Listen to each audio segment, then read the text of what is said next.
Hey Eugenia, it's Dustin. So, yeah, today I have kind of an interesting video that I was hoping you might be interested in. I've never done video like this, and I don't know, I've just been kind of thinking on it in a while, and I wanted to do kind of a video about my old jobs that I've had. So I've had several old jobs, especially when I first started out, in my 20s. But yeah, some of them are more interesting than others. So I just thought I'd make a little video and kind of tell you about all that, because I don't know, maybe you wondered that, or I don't know. I just thought it'd be kind of interesting and fun to talk about. So, but yeah, anyway. So I think I'll start from the very first one that was kind of a little part-time job. I was like 16, or yeah, I think I was 16 or 15. I had to have been 16 because I think you have to be 16 to be able to legally work at a store. So yeah, I had a neighbor at my old house over on Richmond Street. Our neighbors were really cool people. I really like their sons, Spencer and Bobby. That was their names, and they're moved away now, unfortunately. But they used to own this ski and sports shop called Pedersen's Ski and Sports in the mall here where I live. And it is a really cool store. Snowboards, mountain climbing stuff. Of course, they have skis, they had skateboards and rollerblades. A really cool shop, and I'd go there with them sometimes to just kind of hang out, and they'd show me around everything, and I'd kind of watch them do what they do, working there. At 16, it's like all new to you and everything. So thought it was just real interesting. So one time they gave me what was it? It was like a holiday. I think it was like Christmas or something. Yeah, it must have been like Black Friday or something. They needed extra help with a runner.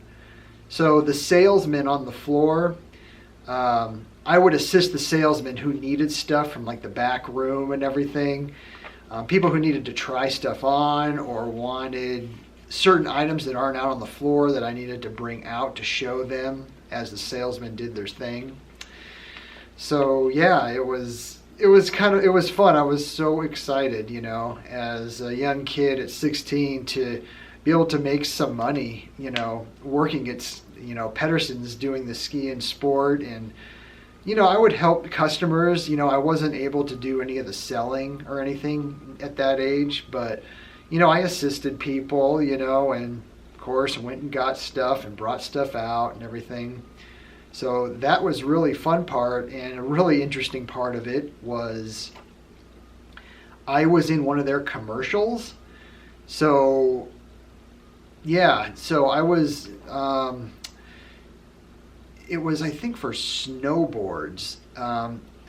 Right by the entrance, when you come in from the mall to their store, they had a big display, and I think it was like all set up with snowboard equipment and everything. I can't remember what I had to say, but it was like a few lines, promoting the, look at everything that you can come and, see here at Pedersen's Ski and Sports. We have this and this and this.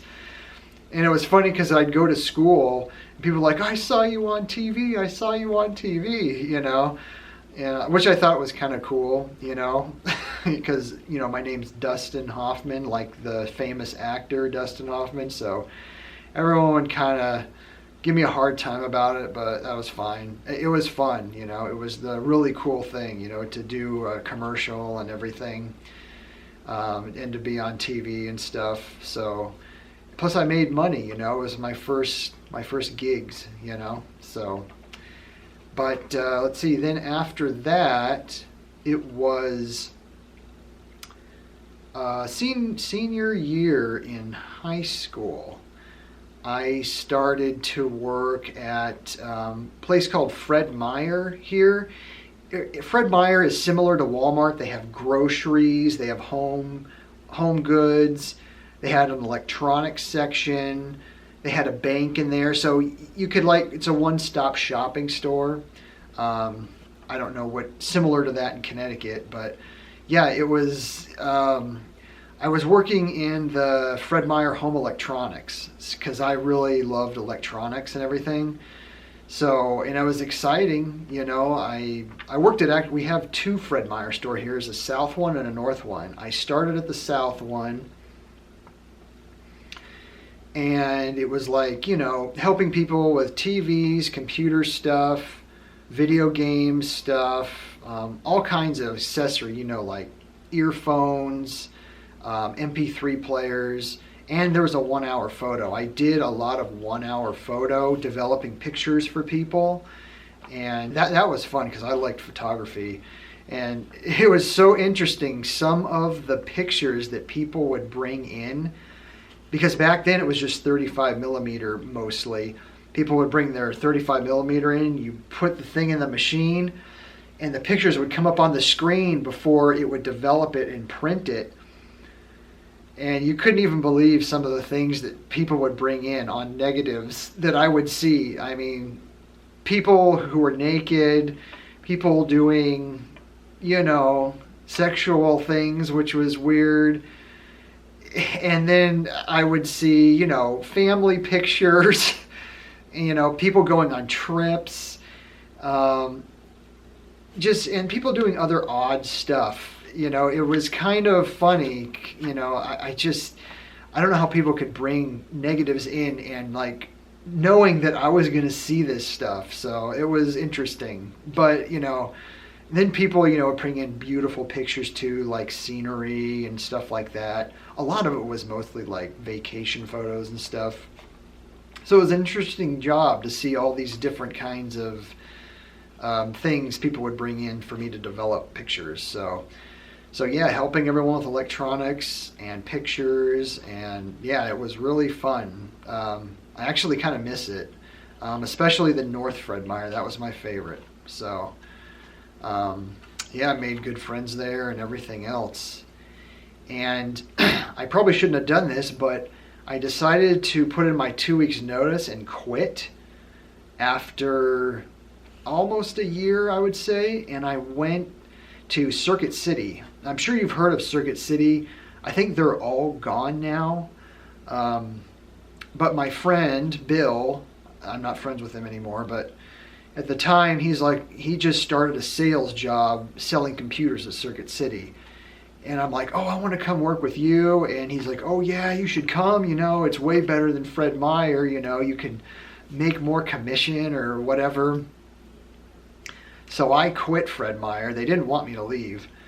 And I go to work at Circuit City selling computers. And I love computers. I've always built my own computers and done all this. But to sell computers is a whole nother world, because you have to sell these service plans and warranties and everything. And these things are hundreds of dollars, and I didn't believe in them because no one was going to use these warranties. I never buy a warranty when I buy something, and I knew these people wouldn't use it, but I was forced to try and sell it to them, which I didn't like doing because it felt kind of dishonest, So yeah, I stayed there. I only stayed there for 6 months. I wasn't doing good with sales. I'm just not a good salesman, and they let me go. So, but yeah, it was fine. It was an experience. And Circuit City has all electronic, or had home stereo stuff, huge CD section, car stereos, all this stuff. I actually kind of missed the store. I kind of liked the store itself. I didn't really like working there, but yeah. And then I went, it was only maybe 3 weeks later, I was putting in applications places, and got an interview at Office Depot. Office Depots are still around. I'm sure you've heard of them. And Office Depot is all kinds of office supplies, and they have a huge computer area with laptops, desktop computers. They have cell phones, printers, a lot of commercial equipment too for like offices, because a lot of businesses and employees would come in and buy from us. So yeah, it was. I liked Office Depot for the most part. I met a lot of good friends there. Some of them I still keep in contact with today. They're all married and have kids now. But this was like, Office Depot was 2001 to 2003. I was there a couple years, and it was fun. I mean, yeah, office supplies, not real fun, but I was once again in the computer section, but there was no commission, so there wasn't really any pressure, which was great. So I just helped people with, all their computer needs and stuff, and their office needs. I did stock shelves too, but I eventually, in the second year, I went to the customer service desk, and that's where I remained for a whole year. So I was dealing with returns and exchanges and special ordering you could get some sort of special print ordering stuff and everything. I'm sure you've seen in stores customer service desks where you go to get help with that stuff, and if you have questions about anything in the store. So yeah, I worked there answering phones. I fit in real well there, although I can get some pretty irate and upset customers at the customer service desk. So, people like, I ordered this, where is that? I bought this, a couple weeks ago and it doesn't work. Why can't I have my money back? Stuff like that. So, and I was like, directing other employees in the stores, for customers that needed help, directing other employees to help them here and help them there and stuff like that. Trying to get stock from the back room up front, stuff that they wanted to buy that wasn't on the shelf. So stuff like that. So by this point, my third job, I had a lot of different experience at a whole multitude of things. Each job kind of brought its own challenges.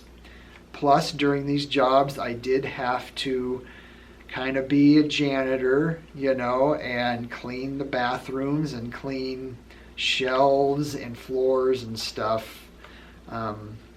So yeah, the cleaning part is not fun. but yeah, so that was my third job. A lot of good people there. I would actually go to computer LAN parties. Like at my friend Jason's house, he'd have a LAN party. We'd bring our computers over and we'd network them all together, and we'd play video games, mostly like first-person shooters and stuff, against each other and all that kind of stuff. So, and yeah, it was a blast. I just had a lot of fun with those guys, and it was sad when I left there because the next place I went to was college. I was there and I'm like, you know what? I was living on my own and I'm like, I think I want to go to college. And I was looking up like Road Community College, which is where I went, and they had an electronics degree there. So I'm like, I'm going to sign up for that and start taking some classes. And I ended up going and doing my 2-year applied science degree in electronics technology. And that was a lot of work. A lot of nice people I met there too, and it was a lot of math. It was a lot of lab work, a lot of studying, tons of tests, but I made it through and I got my associate's degree, which is like a trade degree, I guess you could say. So, yeah, I would have to drive to college, like, oh my God, 4 days a week I would have to drive 40 minutes each way to get to class. It was exhausting. So all that driving. But that led me into my next job, which right out of school in 2005 in June, I went to work at Day Wireless Systems. And I'm going to put some pictures up on the screen because this is kind of the job I kind of wanted to tell you about mostly. Day Wireless, you know, it's a telecommunications company. I know like your internet, you know, like your internet, if you need fiber optics and stuff like that in your home, like we have Spectrum, that's our internet provider and cable TV provider, but then there's Cox Communication, Comcast. Yeah, I'm not sure which one you have, but Day Wireless is a telecommunications company that's similar, but it's not for residential customers. It's all for commercial. So basically, let me give you an example. Police cars, fire engines, and ambulances, they all have two-way radio equipment. You know, like say an officer's on scene and they grab their radio and they're talking to, you know, like the 911 call center, or they're talking to other officers, or they're talking to a fire department. Yeah, we need assistance here on the scene.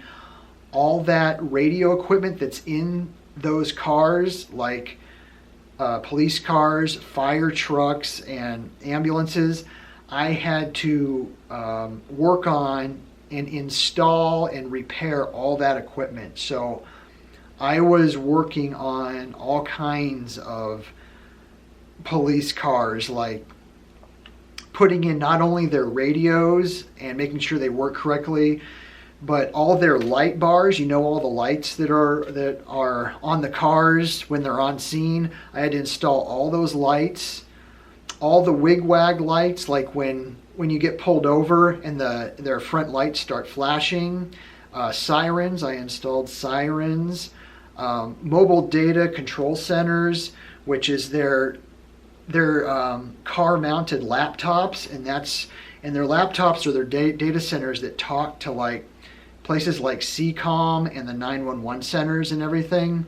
So I'd have to wire all this stuff up and install it, make sure it all works. Same with ambulances. I had to install all of their equipment in ambulances and in the back where patients are brought in. There's a ton more back there that the paramedic needs to use different kinds of equipment back there. So I would have to tear these vehicles apart, install it all, run all the wiring, put it all back together, turn the cars on, make sure all the equipment is working and that they can talk to the 911 center, that their antennas are working properly, all this stuff. Fire engines were the hardest. Fire engines are insane. Like, they have these, you know how when you see firemen rolling in their truck, they have the big earmuffs on? Those are like David Clark earmuffs. That's so because these trucks are so loud, you know, you want to be able to hear all the other guys in the cabin. So they wear these big earmuff kind of earphones so that they can talk to each other and hear each other in the car. And those are intercom systems. So I had to install those. It was a lot. I had to install more data control centers and more radio stuff. And fire engines are so hard because they are so they're locked down like a tank. I mean, it's so hard to run wiring in those things. It's so hard to pull stuff apart, to get in places. They're just sealed up really well. So yeah, I did a lot of that at Day Wireless, but I also did a lot of going and servicing, oh my God, so many different kinds of loaders and construction equipment like backhoes and log trucks, big semi trucks. I had to install all kinds of things in the cabs of semi trucks, like radios and stuff like that. installing antennas on these huge pieces of equipment. You have to put antennas in certain places, so you're like climbing up. Some of these pieces of equipment are so big and kind of dangerous to climb around on to try and run feed line wiring for like antennas and stuff like that. So I had to find out how to mount the radio equipment and all this huge kind of machinery. I mean, it's machinery that, you know, you see when you're driving, and, you know, it's some huge loader or something that some guy's driving, you know, like picking up logs and bringing them somewhere, or, you know, digging, you know, excavators digging huge holes in the ground, you know, stuff like that. So it was fun. It was a challenge, and it was interesting. So, and then when I wasn't doing all of that, which I was like driving all over the place, like, let's see, I went to San Diego to install tons of radios and security cameras in school buses for the Poway School District in San Diego. I was there for like 2 weeks, but that's okay because I had family there, like my Uncle Harry and my cousin Ryan, who now has passed away last year. I saw him, Kimberly, my cousin. I've been to San Diego a ton, so it was fun going down there, working, installing stuff, and just doing stuff in San Diego. I went to the Midway Aircraft Carrier Museum they had down there in the harbor, which was really cool. So I did that, and let's see. Oh, I think I wrote a list down here. The other mountain, let's see. Oh yeah, I had to go up to Washington. I did a lot of traveling. The San Juan Islands in Washington, I had to go up there, and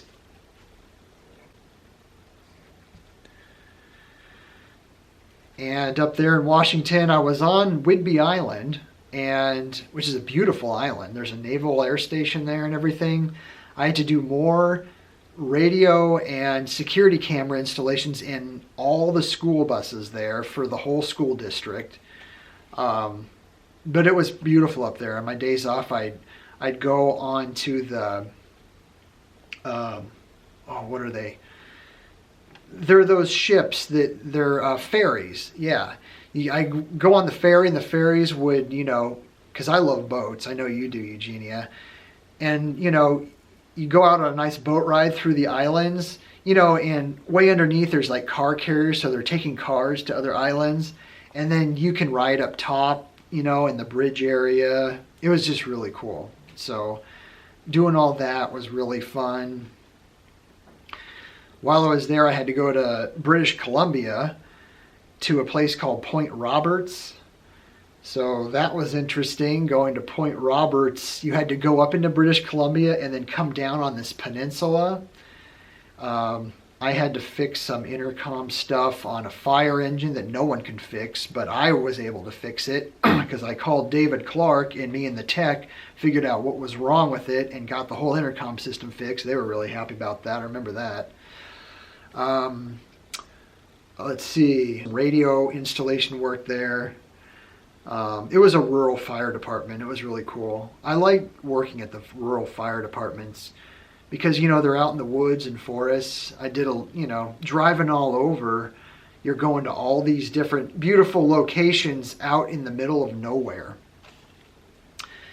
Which leads me to my next one.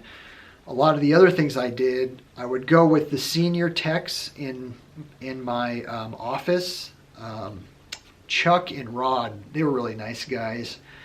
I would go with them up to many different mountaintops. I'll put some pictures.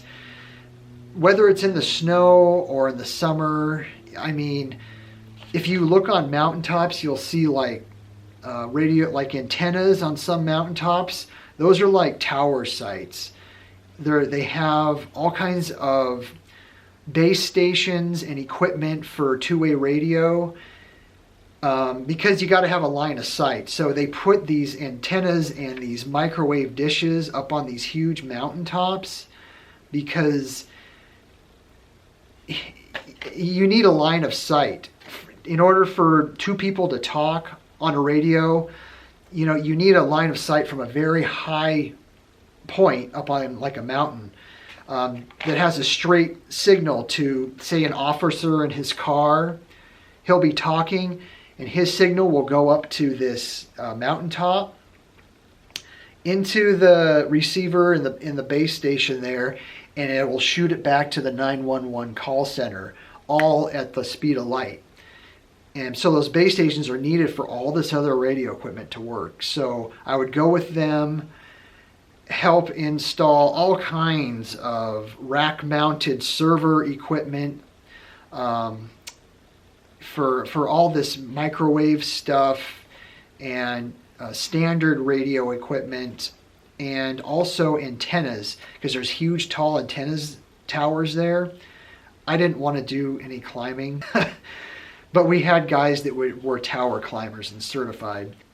So they would climb up, and we would help them on the ground, and we would get the feed lines ready. The feed lines go up into the antennas and stuff. We'd weatherize them, put all the connectors on them, get them all ready, and he would pull the feed line up and climb up the tower. Usually the dishes were already up there because a crane has to put those dishes up there. And he would get them all weatherized and connected and everything. And we'd make sure the equipment would work inside the little housing unit that housed all the base station equipment for all this. I hope I'm not confusing you with all this. I know you probably haven't heard a lot of this stuff, but I'm trying to just tell you just a basic overview. So yeah, going up to a lot of tower sites in the mountains. I remember this one, Talabox Mountain. Oh my God. Me and Chuck, we had to go up there it was almost a blizzard. It was freezing. The wind was like 30 plus miles an hour on top of this mountain. After we drove up there was an antenna that wasn't working right for some, I don't know, it might have been a rural fire department.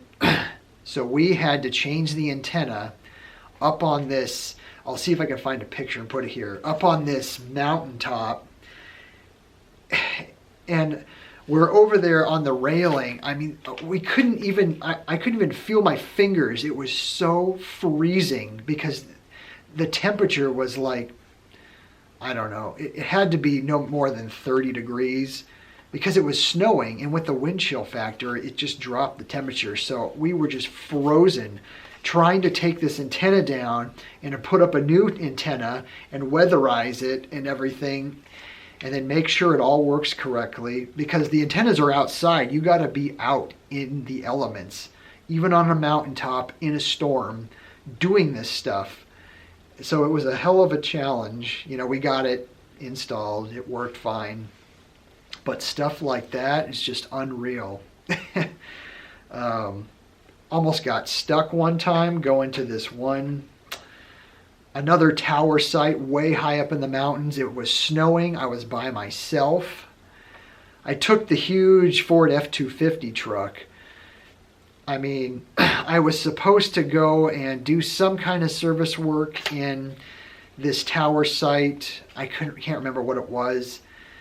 I got so close to getting there, and the snow is so deep, and then I see this big sheet of ice, and I'm like, I don't know if I drive into that and there's nothing but water underneath and it's just a thin sheet of ice, the whole car will sink in there and I'll probably be dead because no one will know where I'm at, or what happened to me up in this freezing cold, ice cold mountain forest. It was beautiful, but dangerous. So yeah, so I get out of my truck. I'd already chained up. I had chained the truck up to try and get through, like, God, it had to be 6 or 7 inches of snow. And I take a rock and I throw it at the ice, and sure enough, it goes straight through, and you can see the water. I'm like, yep, So I radioed it in back to home base, and I said, "There's no way I'm getting past this."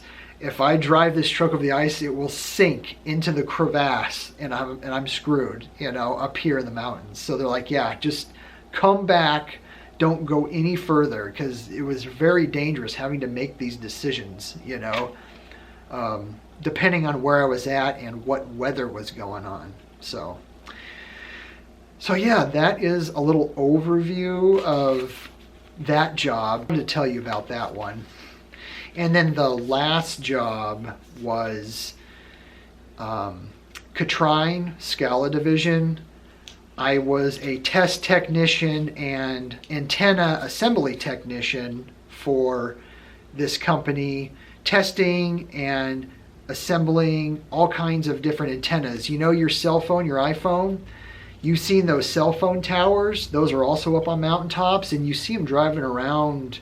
Probably in Connecticut there, you see these cell towers that have all these long, like, their antennas, they're like white or gray, and they're usually like rectangular. Well, those are cell phone towers, and we made antennas for those towers.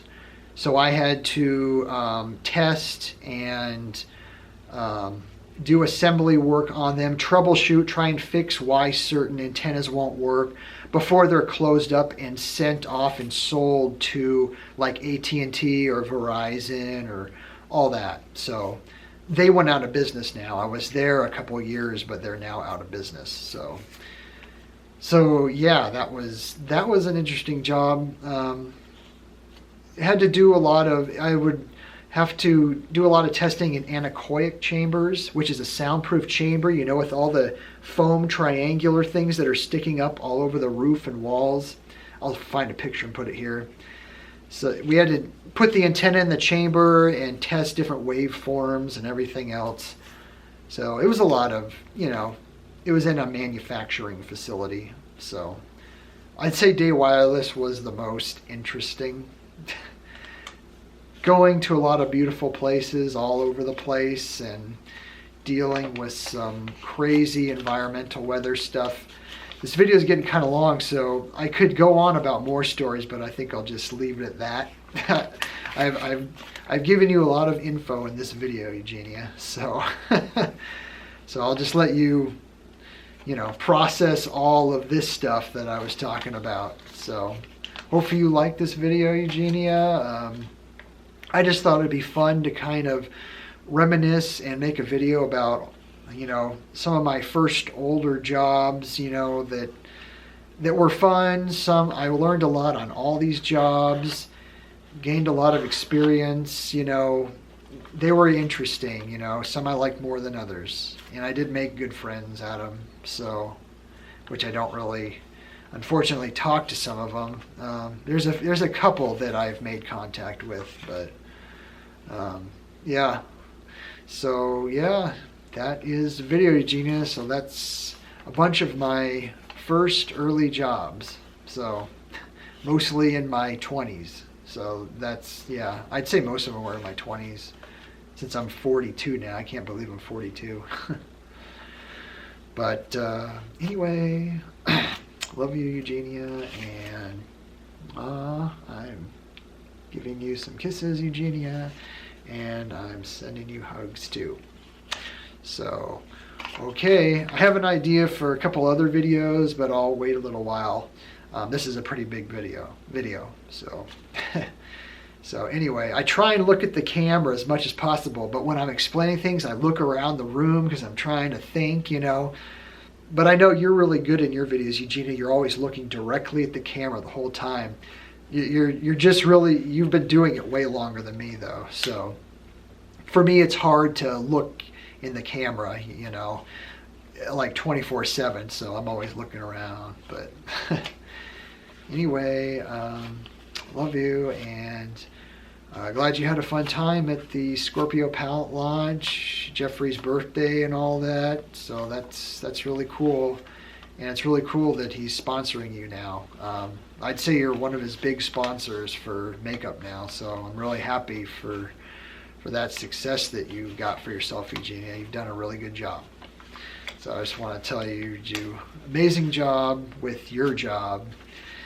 And yeah, It's really, really cool thing. So I'm like, oh, well, maybe Eugenia, she's going to get her own palette. Maybe Jeffrey will help you design your own palette. That would be cool. So that'd be really cool. I know you'd love that. So anyway, okay, this is a longer video, but I wanted to explain it all. So anyway, I'll talk to you in my next video. Okay, bye.